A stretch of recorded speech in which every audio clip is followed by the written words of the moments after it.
all made it here safely today. And I pray to God that your return and my return will be equally as safe. This evening you will hear me refer to God several times. I hope it don't upset nobody, because the God I'm talking about is not isms and osms. And the God I'm talking about don't need your validation. All right. And it bothers me when I see people reach a depth of ignorance where they feel they have to stand and argue about the validity of God. Well, that don't say nothing to me about the people they're arguing with. It says something about me, about the person who's arguing about God. Because if a welfare mother said to Rockefeller, "You poor and ain't got no money," I expect her to say that. But when Rockefeller starts arguing with her, then I'm going taking my money out to Chase Manhattan Bank, because I know he broke.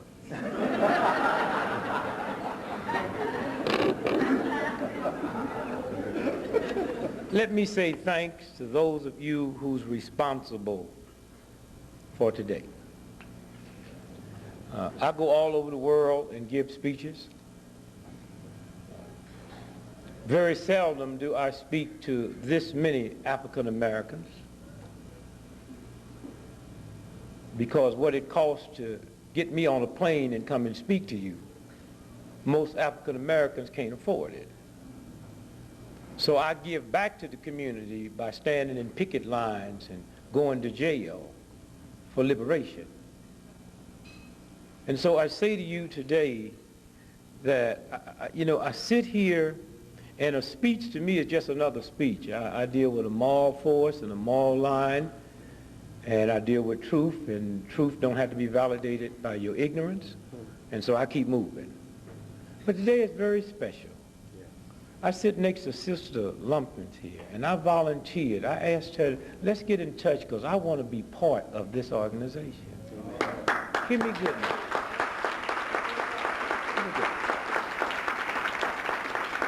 I want to be part of this organization because God gave me a vision about 25 years ago, and I saw something happening, and I moved on it. And I saw a system, and I moved into health, not knowing, I grew up like everybody else, that good nutrition is when whatever you like to eat, it was enough of it, and bad nutrition when it ran out before you got it.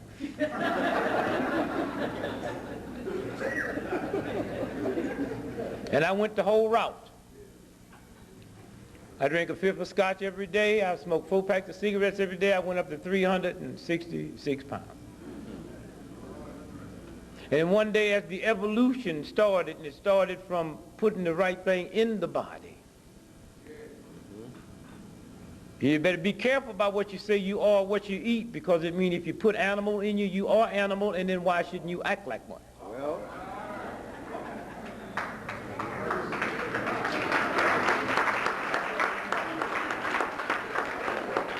the misinformation is amazing.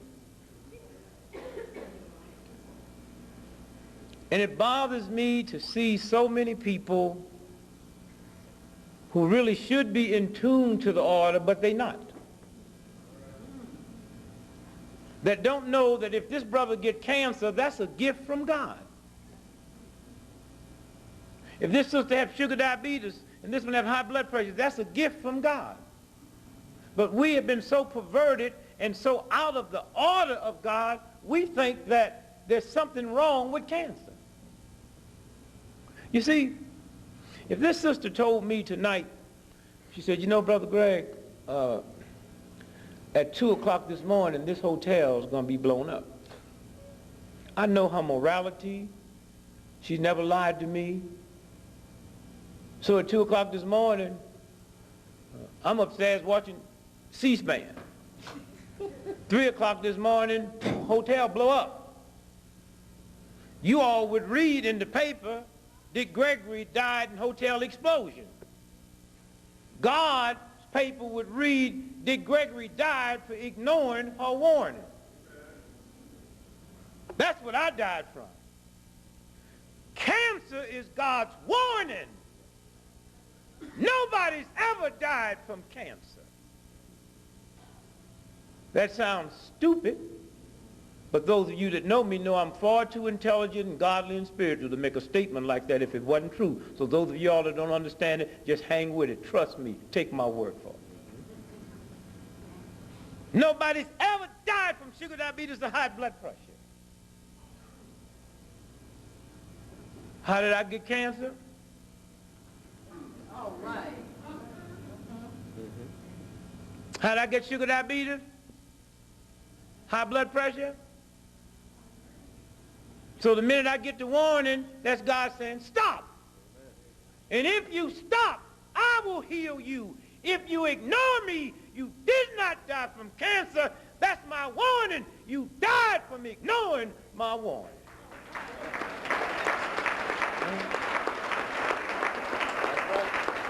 Anytime you hear somebody say, so-and-so died from cancer, so-and-so died from that, you know they are unattached to the universal intelligence. That's the warning. This bell goes off tonight. That's the warning. That means something up, get out of here. We so busy dealing with it, and the building burned down. We didn't die, we died from ignoring the warning. Yes. And so when I look at these sisters and these folks who've put this together, let me tell you, there is nothing on this planet more important than what is happening here tonight and with this organization. Amen. Oh, you can throw that piece of stuff away that you had or don't eat it, but I tell you what, it tastes better than the cancer you got running through your body. It tastes better than the high blood pressure running through your body. We have got so used to death that life tastes bad to us.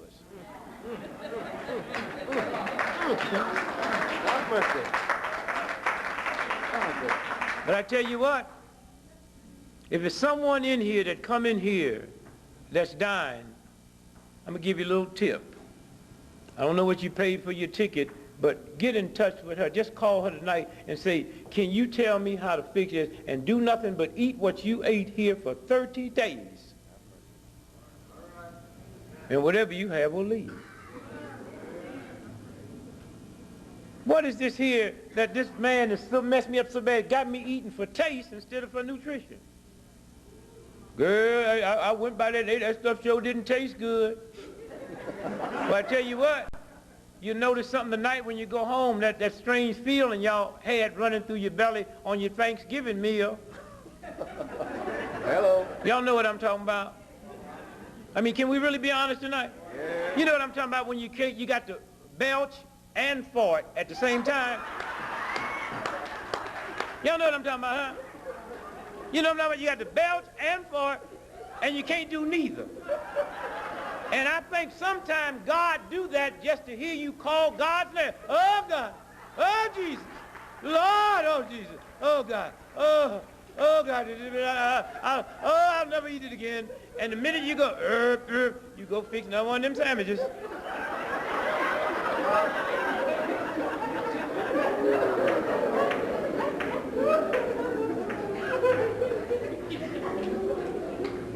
And so I say to this sister, thank you. Like I say to my sister that came up and did Mary Had a Little Lamb. And those of y'all that have that on video, that video for sale? Y'all gonna sell that or just please send one to me. The reason I say that, y'all get that and take it home and listen to it. Listen to what she did. Mm-hmm. Listen to the baby attitude. All the way up to the jugga attitude, to the boop boop boop attitude, to the boop boop boop attitude, because then in a few minutes she showed you life. From here to here, to here, to here. Life. Because really life is that short. You're born in a crib 3 feet long, you're dead in the grave 6 feet deep. Any way you cut it, you're just going to get a yard out of this one.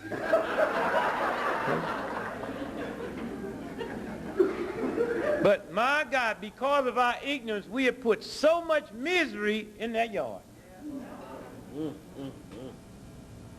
Y'all know God is a good God, and I really don't understand. No. If you clap, it means you didn't know it. That's like clapping because you find out Rockefeller's a billionaire. You have to be stupid not to know he's a billionaire. The reason you clap, because you really don't know God is a good God. Because anytime you pray and ask God for something and don't get it, then something happened. Then there's a violation. There's nothing you have in your body, if you understand God, that tonight you can't go home and have it relieved immediately. And if you can't do that, then you're out of connect. You know what I'm talking about. If you can go to the bank tonight and put a card in and get your money, then how can a heathen bank have more compassion for giving you when you request it than your God? Come on. Then if God is a loving, compassion God, then I must be punching in the wrong number. Y'all don't know how to pray. You don't pray to my God by talking to my God. That's a heathen prayer. Most of them prayers y'all pray is pimp prayers. God, give me this here. God, give me the money to pay my rent. You don't have to ask. God know that building going to burn down, and God fixed it so you can't pay your rent so you can get evicted and be away from the fire. And what is this here? Y'all talk about God and treat God like God is some stranger. Come on now. What is this here? This is not my mother. This is not my father. God's my mother and father. And I know God got more compassion for me and love and kind than my mother and father. And I know if something happened, I don't have to run and say, Dad, they chasing me. And he look at me and say, clean yourself up. My dad ain't going to say that. God won't neither. And I talk to my God the same way I talk to my friend. There's some Ku Klux Klans down there. I say, hey, shorty, look, I know you can handle them, because them white boys with them sheets on, the same father, mother God that put them here, put me here. So I'm talking to the father and mother of both of us. Well, and I know you can handle their behavior. And I also know that fear and God don't occupy the same space. Health and sickness don't occupy the same space. Quite true. And so let me just say thank you, my sister, for that. And let me say thanks to you for being here. I mean, there's a whole lots of places that's packing them in now that will never have their body exposed to what you was exposed to and what you're going to be exposed to. America had to stop playing games one day. Let me say thanks to all the work that went into making tonight possible. My job is very easy. All I got to do is just produce a body. A lot in it. And then get through and leave. Whole lots of work went into tonight. So those responsible for that, we say to you, thank you, and God bless you.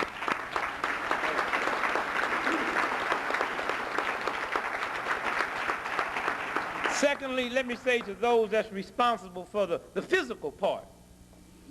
Let's look around. Somebody fix this table, fix this room up, fix the mic, put the lights up, and cook the food, serve us. And when we leave here gone, somebody stays behind and clean this mess up behind us. And to those that do that, we say thank you. And God bless you. And thirdly, to those of you who decided to put your energy together and come out and share this with us, because had you not made that decision, the rest of it wouldn't have mattered. So to you and you and you and you, we say thank you. God bless you.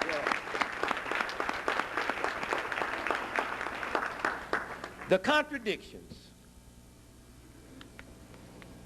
Abundant life. That's what life is.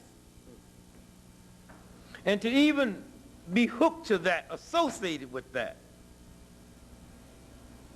The race for good health. And y'all listen, y'all at the right place tonight. Because let me tell you, them white boys, they be sending codes. I don't talk in codes. See, I don't call white folks Europeans. They white. I call black folk black. Sometimes I really feel good, I might say nigger.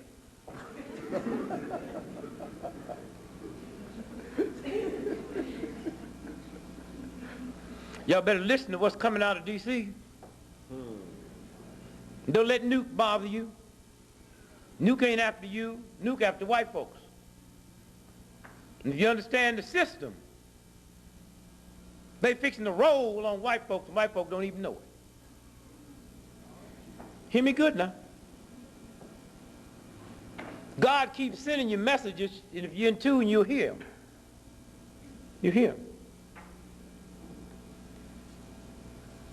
Gap that just was pushed through, tucked in that, cut 17% of your pension interest is tucked in that bill. A World Trade bill.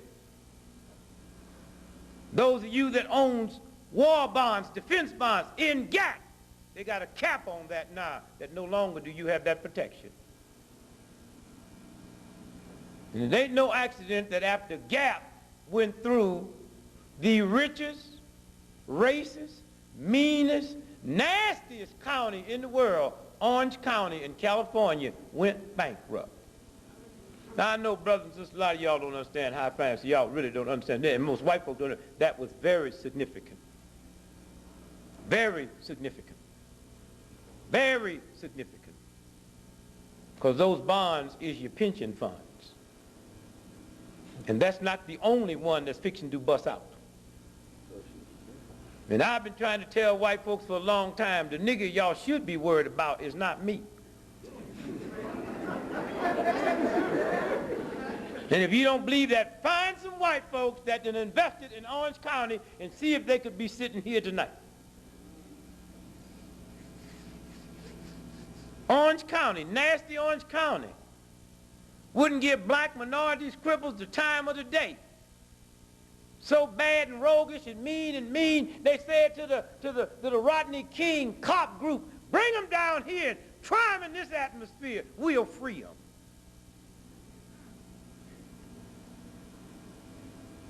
God says, you do to the least of mine.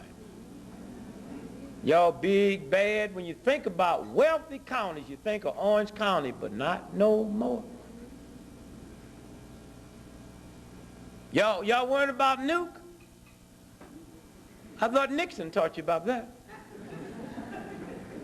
Nixon got in office and said, well, they send codes. See, if I give white folks the perception I'm messing with niggas, they like me. Come on now. So I'm going to give you the perception I'm messing with niggas. And I'm going to mess with this poverty money. That was Nixon. Poverty money. That's all he talked about, poverty money. This here boy now, all he talking about is welfare. Let me tell y'all something. Cobb County, of which is in Nuke's district, gets more federal money than any other county in America. And he talks about welfare. Why do they get it? Because, see, white folks have codes. They put this group on welfare and paint it black, and this other group, white, they put it on welfare, but they call it defense plant. Lockheed ain't nothing but white folks' welfare. That's why when you look at these urban cities, white folks, although the money is free, will never let them run mortar out to that area because you can't come out there and get my welfare job. Why are we still building up defense and the Russians ain't even there? It's white folk welfare. Roosevelt invented it. And there's going to come a day that anybody you see that say Roosevelt was a good man, you know they're not godly or spiritual. That was a heathen, dog, filthy animal.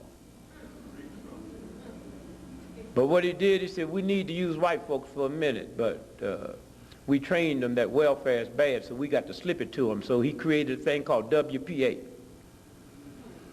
White folks went to work every day and dug a hole that didn't need to be dug. And then their brother came on the evening shift and filled it up. Then they got their check on the weekend talking about, we worked for our money. It's welfare. Corporate America, I'm part of that. They didn't mean for it to be. They just put the law for them, and I use it. I can take a prostitute tonight all the way around the world with me, and since I'm corporate America, as long as I call that hoe my secretary, it's a tax write-off. And yet, my sister with a baby can't get apple juice. You'll pay for that. And those of you that don't understand that, I say have fun and have fun quick, because recess just about over. Okay? Oh, America's the same place Hitler and them Nazis was right before it fell. Oh, look at the parallels.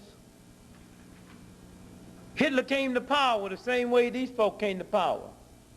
See, unbeknown to most folks, because they get this perverted history.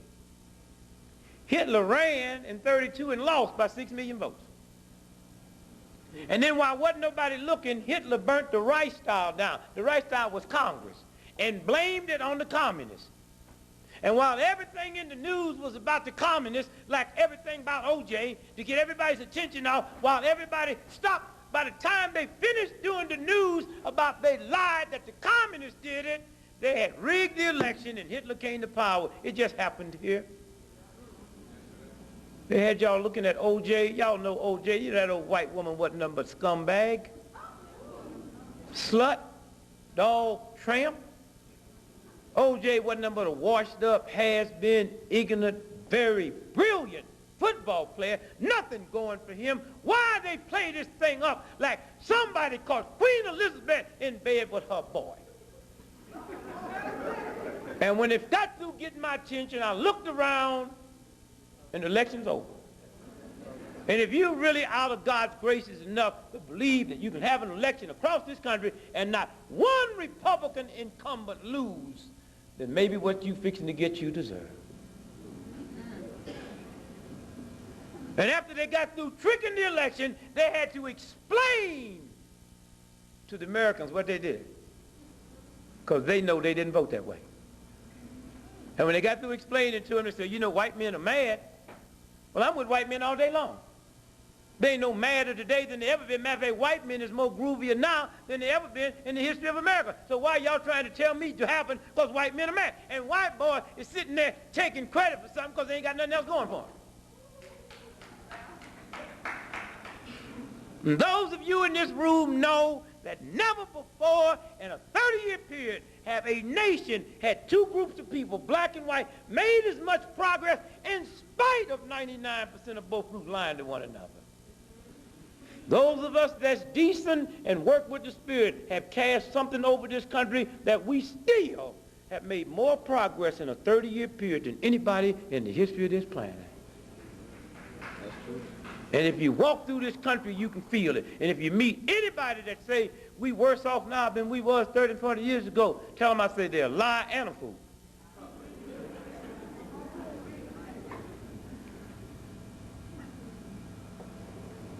God's a good God. But God's a very dangerous God if your stuff ain't right. God says to you, my son, before I, your God, let you peacefully exist with a white, racist, insane system just so you can pay your house note and feed your family and send your children to school, I will destroy you from the inside. So once you understand that, then it's not hard to understand that black men in America smoke half as many cigarettes as white men, but the cancer, death rate from smoking cigarettes is twice as high in the black community. It's not hard to understand why black folks in America, not racial proportion, we outdie white folks every way you can die, and yet we just 12% of the population except one. One way. I do not understand what happens to a white boy on the weekend with a six-pack and an automobile and an oak tree.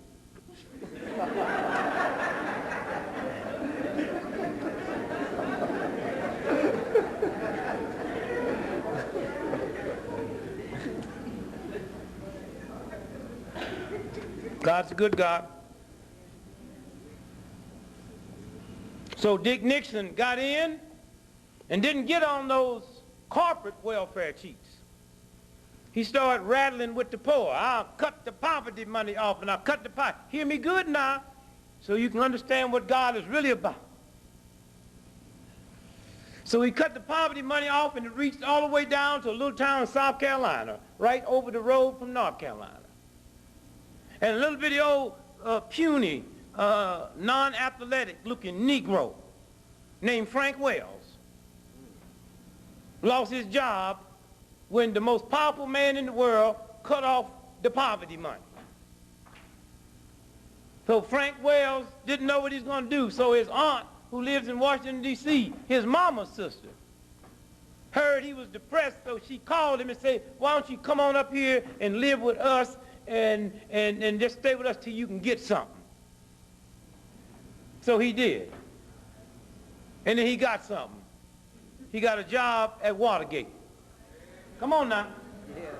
Never had no business being there until this chump, who's the most powerful man in the world, didn't understand God, don't understand what happens to you when you violate my power. No woman has an illegitimate baby. It might be illegitimate to you, but God said if I didn't mean for you to have a baby at 12, I wouldn't have fixed it so you could. Now, y'all play with that any way you want. And sit around talking about these black girls, teenage friends. They've been getting pregnant ever since we got off the slave ship, and you black folk down south know it's part of your culture for old black men to knock up 13 and 14-year-olds. Why y'all letting the NBC and these white folks make y'all think this is something new?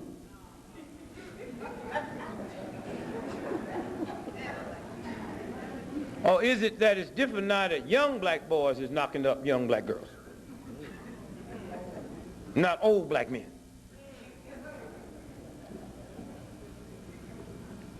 What's this game about? And so Frank Wells is working at Watergate. Happy. Dick Nixon done cut the poverty money off, and he lost his little gig, and now he's there in Washington, D.C., and he's walking down the hallway, and he see a light on and tape around the door.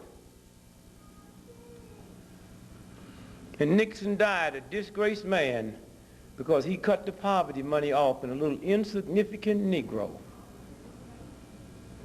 had an aunt living in Washington, D.C., said, come here and live with me. And because of that poverty money cut off, he saw something on the door, and the mightiest man that ever existed in the history of the country was brought to his knees. Not because of Frank Wells, not because of Watergate, because he chose to mess with God's poor. So let Newt come on. Let him come on talking about God's mothers. Let him talk about welfare babies. You better understand all babies. There's no such thing as a welfare baby. How did you get here? A peanut injected into mama's vagina. Out of that peanut come 500 million sperms, and the one responsible for you and me outran 500 million sperms and got there first. Do you really know how special you are? Come on. Do you really know, as you sit there now with all of whatever you got going for you or going against you, you are the product of 500 million creatures of God jumped out of another creature God and hit that deck running and ran up them fallopian tubes and got there ahead of 500 million other creatures of God's new life. Oh, are you special? Are you special? Come on. And then we sit here and look at all this deceitfulness. Can't pray in public school. Why not? Do y'all understand God? You understand exercise? That as God breaks down, cells die every second in his body. And God gave him a mechanism to get those cells out. When he wakes up in the morning and do the physical fitness and walk and move around, he creates electrical energy that forces all of those dead cells out. When you don't do that, they live there, and God takes that power away because you didn't use it.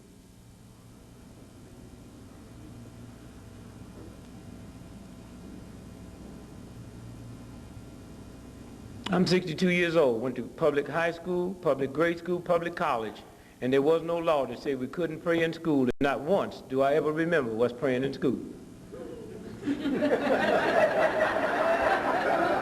Some of you older folk know what I'm talking about. Y'all went to public high school, public grade school, and public college, and they never prayed, and there wasn't no law against. What kind of heathen country do I live into that after the universe says, since you don't lose it, take it away, y'all want to act a fool now? Had you been praying when it wasn't no law, it never would have been one. So when Madeline Merrick had that case at Supreme Court, she didn't do nothing big because wasn't nobody praying in school anyway. But we in such a stupid, ignorant society is after I say you can't do it, then you're going to rise up like you fighting a great battle for God. I'm a right to lifer. You can't have no abortion. A right to lifer is not the presence of life, but the absence of death. And I tell them when I look them in the eye, you against abortions, don't call yourself a right to life, because life means welfare mothers, means hungry people, means everybody on God's planet you would have compassion for. How can you be a right to life and ready for the elected chair? You cannot be a right to life and capital punishment at the same time. And capital punishment really bothers me. Really bothers. In a Christian society, it bothers me because, I mean, how can Christians have capital punishment? Are you too ignorant Christians to know that Jesus died because the state had capital punishment? Jesus wasn't mugged to death. Jesus wasn't run down by a drunken chariot rider.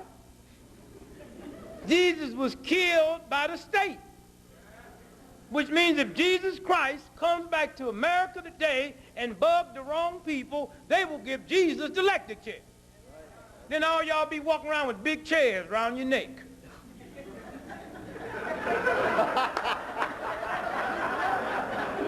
Oh, come on now.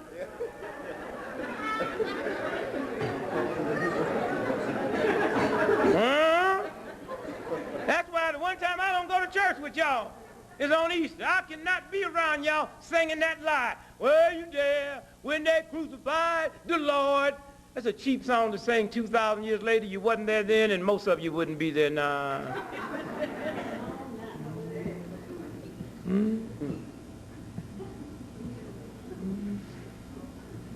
How long? How long?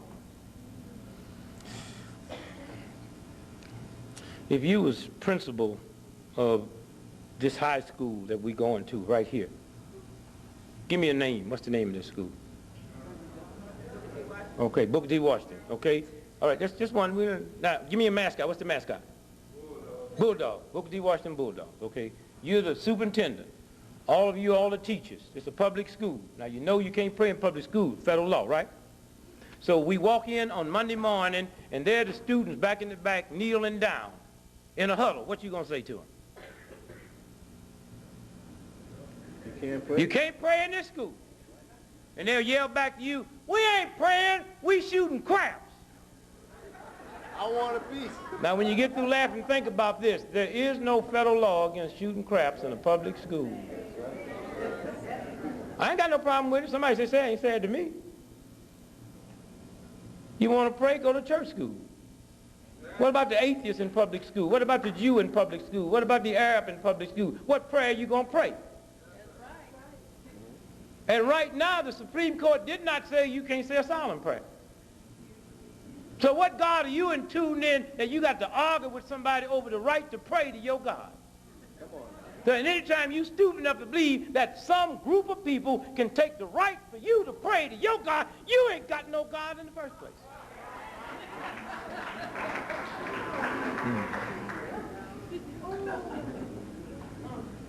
And so what school we in? Booker T. Washington. Then what is it?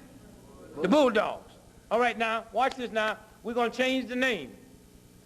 We don't want to be Bulldogs no more. We're a Christian society. We want to be the Booker T. Washington Green Jesus. All right, now, come on now. What's the church and state what? All right, give me a reading on that now. Church and state should be separate. So we can't call, our mascot can't be Green Jesus. Not as a public school. Not as a public school. Well, okay, then we're going to name it the Red Devils. When you get through laughing, Christian, think about, in a Christian society, we got public schools across this country named after the devil. What kind of fool is you? What God are you into? Heathens. And then your children come home with the helmet and a sweatshirt with a red devil with a pitchfork and horns, and then you Christians go to the game on Friday and pull for the devil. Go you devils. Go you devils. Hey, Christian, who you for? The devils. You would be, wouldn't you? Come on now.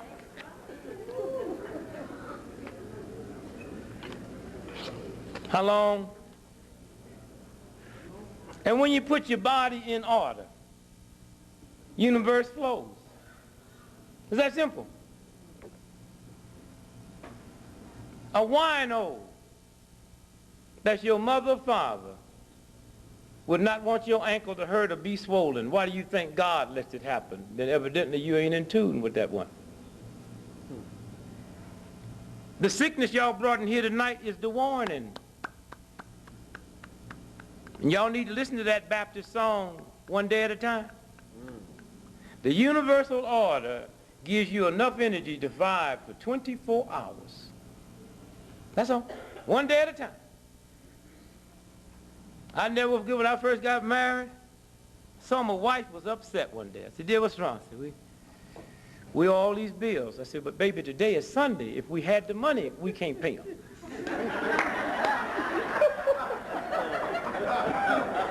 So just do me a favor, baby. If you're going to get stressed out about some money that we owe, just do it Monday, Tuesday, Wednesday, Thursday, Friday. Saturday and Sunday, they're not there. Matter of fact, let's me and you go over to the electric company who told you they're going to cut these lights off. Let's go over there and see if anybody's there this Sunday morning.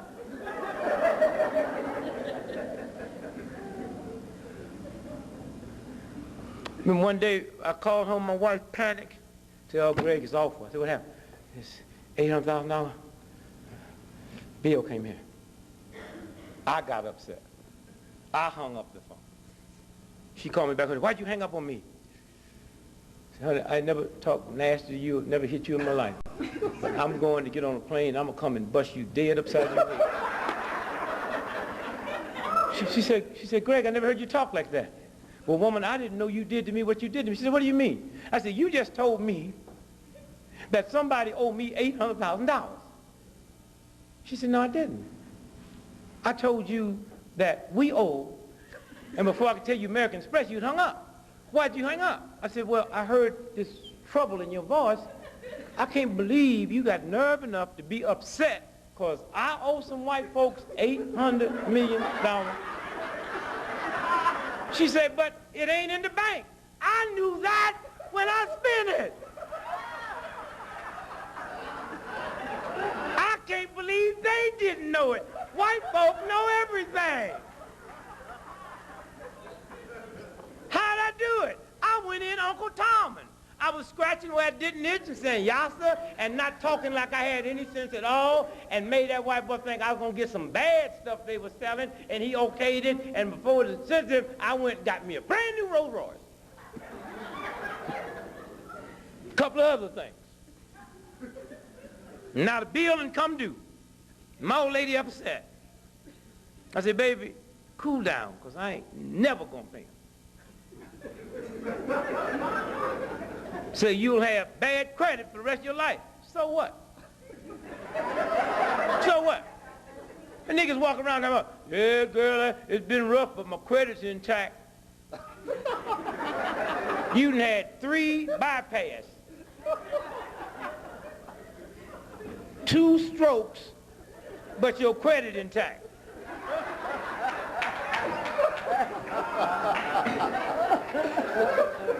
I swear to you, I ain't got no credit.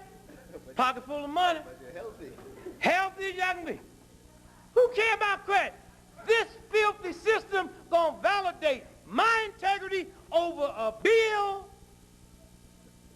Girl, I just, they repossessed my house. Y'all saw it on television, didn't you? Repossessed it. Put me out. I ain't paid a house note in 3 years. They came and repossessed the house. I stayed there a year after that because they didn't know how to handle me. They finally showed up. I asked my wife, I said, what do you think took them so long? She had nerve to have an attitude. I said, woman, we ain't paid our house note in 3 years.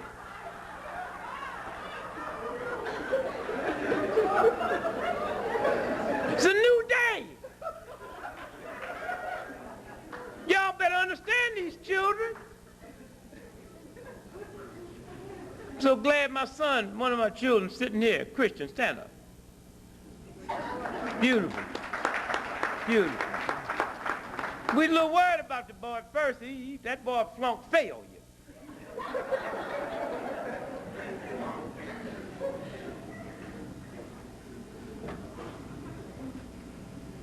Thought we was going to have to send him to college and major in paint removal. And the boy went on out there and did his thing in a black college. Taught for a year, compassionate, crippled children. Now he's down here in chiropractic school. Taking care of business. I know they different. I don't mess with them. They slicker, hipper than me, smarter than me. I went through grade school, high school, and college, never read a book, never took a note, never used a pencil in my life.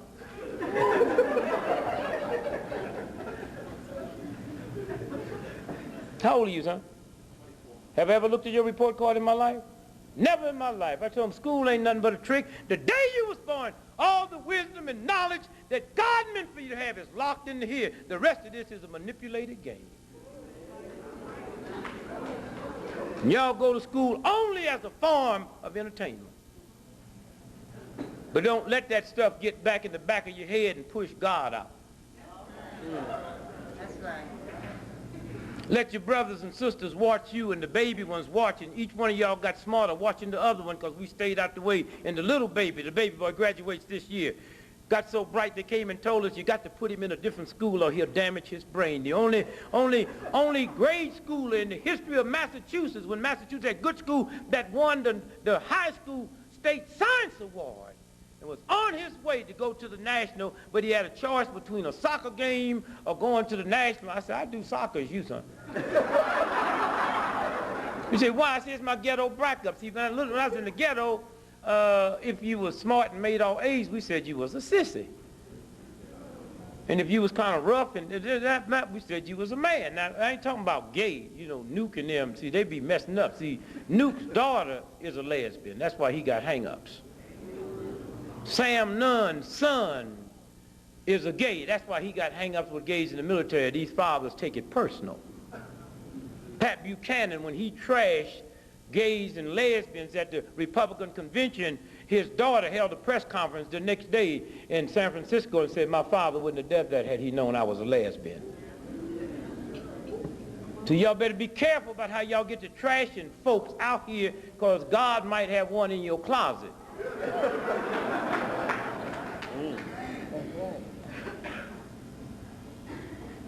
And so I remember when I was a little boy, never hit one of them in their life. Permit my wife to hit one of them. You cannot be godly and hit a child and all this old crap y'all got running down your head about spare the rod and spoil the child. That is a story about a shepherd boy and about sheep, and the rod is that stick that the shepherd boy carries, and all that parable means when the sheep get too close to the ledge, you hold it out and direct it. It had nothing to do with hitting a sheep. Now y'all go play your game. Look, you raise your children like you want to. But I tell you what, God trying to tell y'all something in America. 98% of everybody in old folks' homes, their children put them there. Right, now y'all go and beat them if you want to, but there's a God conscience in the top of your head that say that's not your mother, and all that old crap about honor your father and mother. I'll honor my father and mother if they're honorable. Now y'all can flinch and frown if you want and talk about that's what Jesus meant. If Jesus or anybody else tell me that if Hitler is my daddy, after what he did, I'm supposed to honor him, I'll look God in the face and say something wrong. And if y'all are my children, I mean my children, and you sit here now and watch me rape 12 3-year-old babies and take an axe and split them in half, if you still got some honor in you for me, then there's something wrong with you and they ain't got a mental hospital that should lock you up fast enough. I've always talked back when somebody reads something to me if it didn't make sense. Honor what? Hit who? And I tell you something else. Y'all better start trying to understand, and that the best you eat, better this thing go much. You better understand what God gave you. This is my wife here. This is my daughter. This is my son. I go to Africa tonight. She's here. I have an affair with an African woman. She don't know nothing about it. She go to China next month. She having an affair over there in China. I don't know nothing about it. Tell you what the French done found out through some research, that when you and I walked in the house, the children know God got a bell that goes off back there to say the family unit is being threatened. What you call a child is a creature God got here because it outran 1/2 billion other life creatures. And they're beginning to find out now the more this bell goes off in these children, the more criminal violent tendencies they have. You're going out there and do all your old fun and think you're slicking it, but there's a God computer that controls the entire universe, and it picks up your actions by ether. How long? I mean, when I was a little bitty old boy, my mama brought me some oatmeal. I said, I ain't eating none of that old cold oatmeal.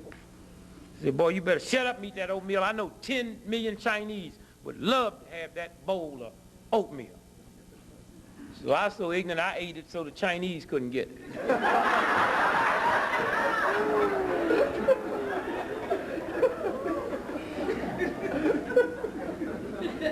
Hello. Check this out. My daughter, my oldest daughter, Michelle.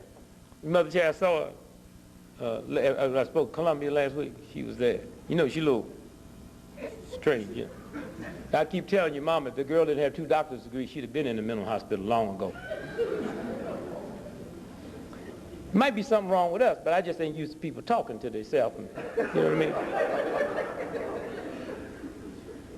Sending me checks in, Daddy, I just want to pay you back for this money I got last week, and I ain't talked to her in 2 months. And then my children is going through this thing now where, well, Michelle was the one when she was 6 years old when I gave her this bowl of spinach, because in our house we had no cooked food, no bread, butter, milk. We didn't violate God. No toast, no nothing. Fruit and vegetables, no cooked food, all raw. That's why they're healthy. That's why I got 10 children out here around this planet that don't even drink soda pop. 1 soda pop in your body makes your bloodstream 10,000 times more acid than God meant for it to be. Keep giving it to your children. They're going to give you something back one day. And so Michelle told me one day, she said, I don't want this spinach salad, Dad. And I thought about what my mother told me. She said, girl, I know 10 million Chinese. Something told me don't do that. Girl, I know 10 million Chinese would love to have that bowl of spinach. She got up on the table and said, name me 2.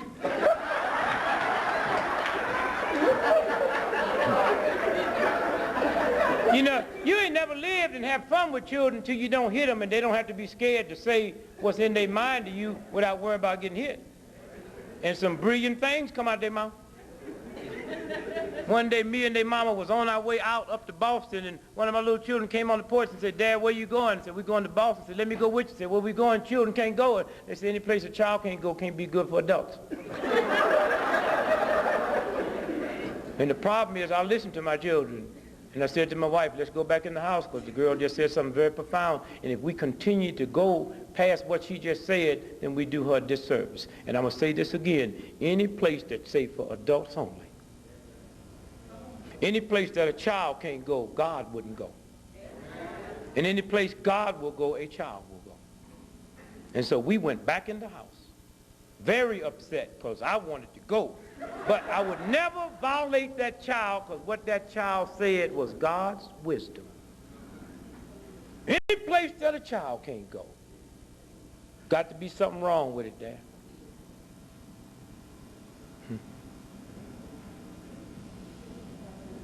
Michelle, I know 10 million Chinese that would love to have that bowl of spinach. Name me 2. Lost. I ran to the phone, because some of y'all act like there's children talking back. I ran to the phone, called the family. I said, man, let me tell you what my daughter just laid on me just now. Whew, I don't even know no Chinese. Look, I don't even know no Asians.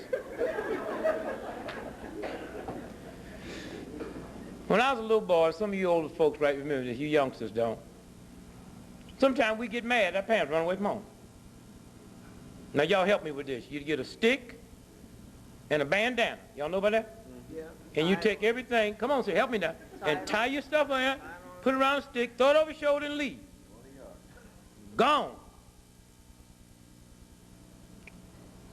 Mr. Gregory, when they told me, I don't want to live here no more, I'm leaving. I said, well, get on out. That boy called you haul it. Back that truck up to the house and start putting, because he thought everything in his room was his. And I had a little way I'd play with him like you would do the lawn. I said, Christian, that's your lawnmower, take care of it. So-and-so, that's your this. So I led them to believe that was there. So everything I said, this is your lawn. He put the lawnmower up on the thing. I was trying to teach him about how not to use too much toilet paper. This is your toilet paper. He went down there and got all 37 rolls. I went out and negotiated with that boy. I said, son, let's come in and talk, because, you know, maybe you shouldn't leave.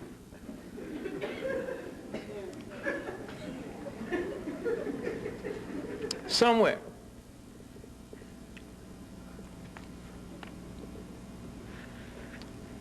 American Express told me one day, said, if you even mention our name, we'll get you.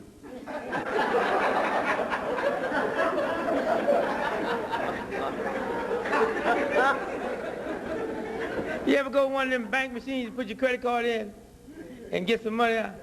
I wouldn't put one in and nothing came out but fog and say, nigga, you know that account's overdrawn. And if you put that card in here again, you ain't seen the whooping this machine gonna handle it.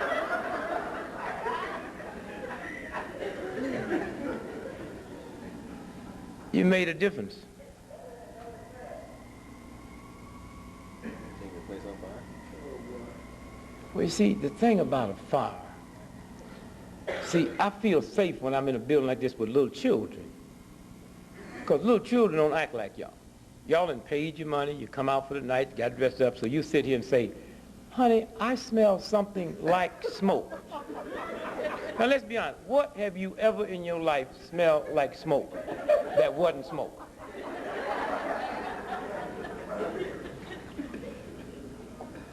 I smell something like smoke. And if I was handicapped, I ain't gonna lie. If I was handicapped, I'd sit right up by that door, because I know if something serious happened, y'all would run off and leave me. I know that. I know that. I know that because y'all take my parking spot at the shopping mall. Now, I ain't gonna lie. I'm not gonna lie. I have been guilty. The first time I parked in the handicap parking wasn't my fault. It was about 30 years ago when they first said handicap. I thought that was for us. I jumped out my car and said, about time.